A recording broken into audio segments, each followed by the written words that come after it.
no ano de 2017, através da Lei 13.467, e que trouxe significativas mudanças no cenário das relações empregatícias no nosso país. A Consolidação das Leis do Trabalho, ela foi promulgada no ano de 1943 pelo presidente Getúlio Vargas. Essa tão polêmica reforma que aconteceu e que trouxe uma divisão no nosso país, tanto da sociedade quanto de diversos juristas.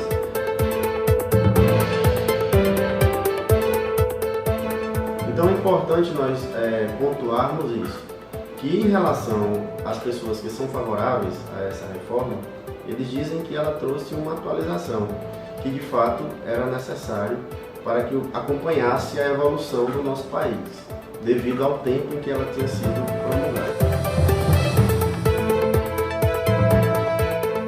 Retira direitos do trabalhador, por considerar que o trabalhador ele está numa posição inferior ao empregador e que esta reforma, da forma que ela foi editada, sem consulta popular, sem a consulta dos sindicatos, sem a consulta das entidades, ela acaba retirando direitos e acaba afastando o trabalhador, do seu efetivo direito. Podemos pontuar inicialmente o fato do acordado sobre o legislado. O que é que isso quer dizer? É que o próprio empregador, no seu contrato de trabalho, quanto na rescisão do contrato de trabalho, ele pode, de livre e espontânea vontade, negociar a sua demissão com o empregador. Por exemplo, o FGTS, o empregado ele não tem mais interesse em trabalhar em determinada empresa.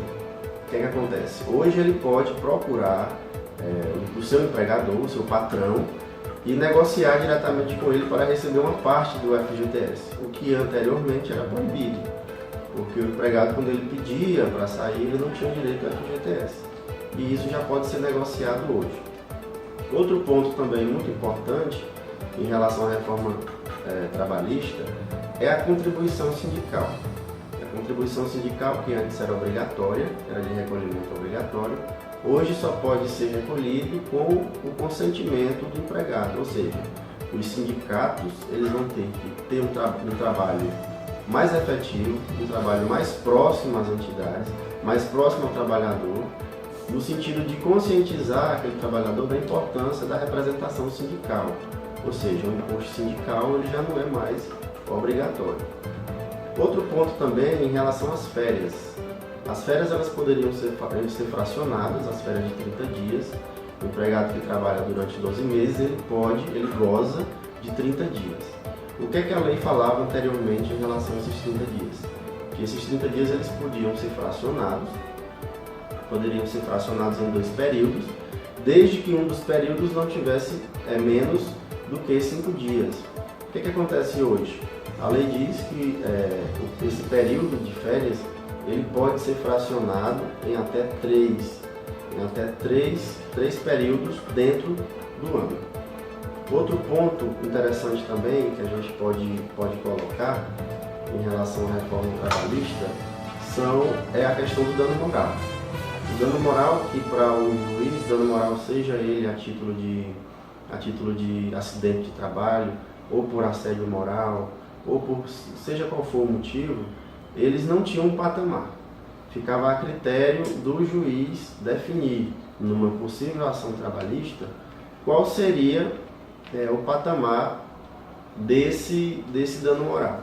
Hoje já existe um patamar e a própria CLT, a Lei 13.467, ela já traz os parâmetros de se mensurar a questão do dano moral. Outro ponto também importante da reforma trabalhista é a questão do trabalho ininterrupto.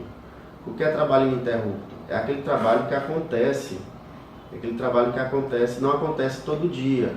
O patrão ele precisa dos serviços daquele empregado, mas não durante todo o dia, não durante a efetividade, às 8 horas diárias, como comumente a gente vê os empregados trabalhando.